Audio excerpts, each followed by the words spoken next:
Hindi Gurukul channel आपका हार्दिक स्वागत करता है। इस वीडियो में प्रस्तुत है सुधा अरोड़ा जी का जीवन परिचय। जन्म।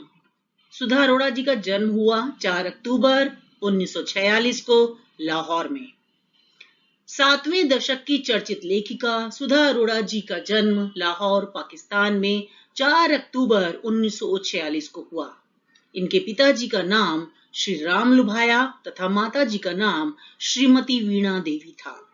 इनकी उच्च शिक्षा कलकत्ता विश्वविद्यालय से हुई। इसी विश्वविद्यालय के 2 कॉलेजों में उन्होंने सन 1969 से 1971 तक अध्यापन कार्य किया। पहली लिखित कहानी एक सेंटिमेंटल डायरी की मौत सारिका पत्रिका में मार्च 1966 में तथा पहली प्रकाशित कहानी मरी हुई चीज ज्ञानोदय में सितंबर 1965 में प्रकाशित हुई। 1967 में छात्र जीवन में ही प्रथम कहानी संग्रह बगैर तराशे हुए का प्रकाशन हुआ।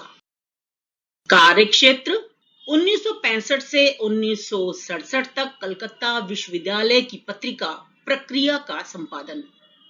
1969 से 1971 तक कलकत्ता के 2 डिग्री कॉलेजों में अध्यापन।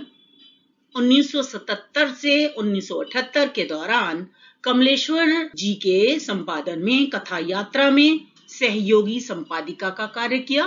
फिर 1993 से 1999 तक महिला संगठन हेल्प से संबद्ध हुई। 2000 से अब तक वसुंधरा पुस्तक केंद्र तथा सलाहकार केंद्र से संबद्ध हैं। सुधा अरोड़ा जी की रचनाएं इस प्रकार हैं।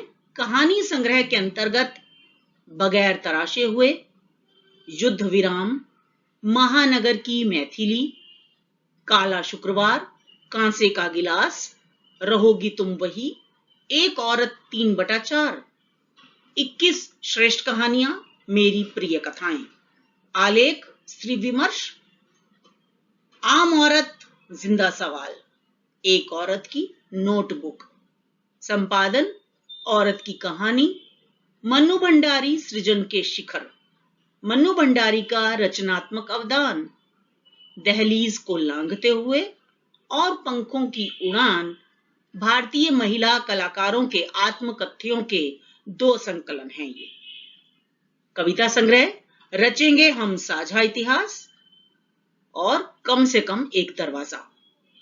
उपन्यास के अंतर्गत यहीं कहीं था घर, और इन्होंने पटकथा भी लिखी। भंवरी देवी पर फिल्म बनी बवंडर, उसके लिए इन्होंने पटकथा यानी स्क्रिप्ट लिखी है। पुरस्कार तथा सम्मान। सुधा अरोड़ा जी को सन 1978 में उत्तर प्रदेश हिंदी संस्थान द्वारा युद्ध विराम पुरस्कार से सम्मानित किया गया। फिर सन 2008 में भारत निर्माण सम्मान, 2010 में प्रियदर्शनी पुरस्कार, सन 2011 में विमेंस अचीवर अवार्ड, 2011 में ही केंद्रीय हिंदी निदेशालय का पुरस्कार प्राप्त हुआ। सन 2012 में महाराष्ट्र राज्य हिंदी अकादमी सम्मान भी मिला। फिर सन 2014 में वाग्मणि सम्मान। सुधा अरोड़ा जी की साहित्यिक विशेषताएं इस प्रकार हैं। इनकी कहानियां लगभग सभी भारतीय भाषाओं के अतिरिक्त कई भाषाओं में, जो विदेशी भाषाएं हैं, उनमें भी अनुवाद हो चुकी हैं। भारतीय महिलाओं कलाकारों के आत्मकथ्यों के 2 संकलन, दहलीज को लांघते हुए और पंखों की उड़ान का भी प्रकाशन हो चुका है, जो इनके साहित्य की बहुत बड़ी विशेषता है। ये मैं बच्चों पहले भी आपको बता चुकी हूं। कहानी, उपन्यास, नाटक, साक्षात्कार यानी इंटरव्यू, स्तंभ लेखन, फिल्मों एवं धारावाहिकों के लिए पटकथा लेखन आदि विविध विधाओं में इन्होंने लेखन कार्य किया है। लेखन के स्तर पर पत्र पत्रिकाओं में इनकी निरंतर सक्रियता अभी भी बरकरार है। राख में दबी चिंगारी नामक स्तंभ साहित्यिक परिदृश्य पर है। सुधा अरोड़ा जी की भाषा शैली की प्रमुख विशेषताएं हैं कि इनकी भाषा शैली सरल सहज है और बोधगम्य आम बोलचाल की भाषा का इन्होंने प्रयोग किया है। खड़ी बोली हिंदी का प्रयोग है, जिसमें उर्दू शब्दों से युक्त तत्सम शब्द भी हैं। भाषा शैली कहीं विचार प्रधान है, कहीं विवेचनात्मक है, यानी कहीं पर इन्होंने उसका पूरा विवेचन दिया है, और कहीं पर तर्कपूर्ण है, तर्क भी करती हैं, लॉजिक के साथ कहीं पर है।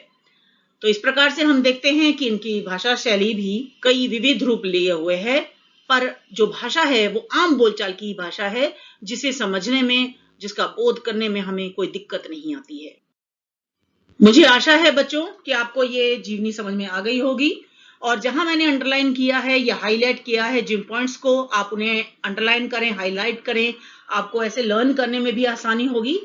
तो आप भी ऐसा ही करें, हेडिंग वाइज लिखें तो जल्दी लर्न होगा और अच्छे मार्क्स भी मिलेंगे। अन्य जीवनियों के लिए तथा आपके पाठ्यक्रम के अन्य वीडियोस के लिए इस वीडियो के नीचे डिस्क्रिप्शन में जरूर देखें। इस वीडियो को लाइक करें, दोस्तों के साथ शेयर करें और सब्सक्राइब करना बिल्कुल ना भूलें। अगर आपने अभी तक हमारा चैनल सब्सक्राइब नहीं किया है तो तुरंत सब्सक्राइब करें और बेल आइकन को भी क्लिक करना ना भूलें, जिससे हम जब भी वीडियो डालें तो आप तक नोटिफिकेशन तुरंत पहुंच जाए। तो मिलते हैं अगली वीडियो में। धन्यवाद।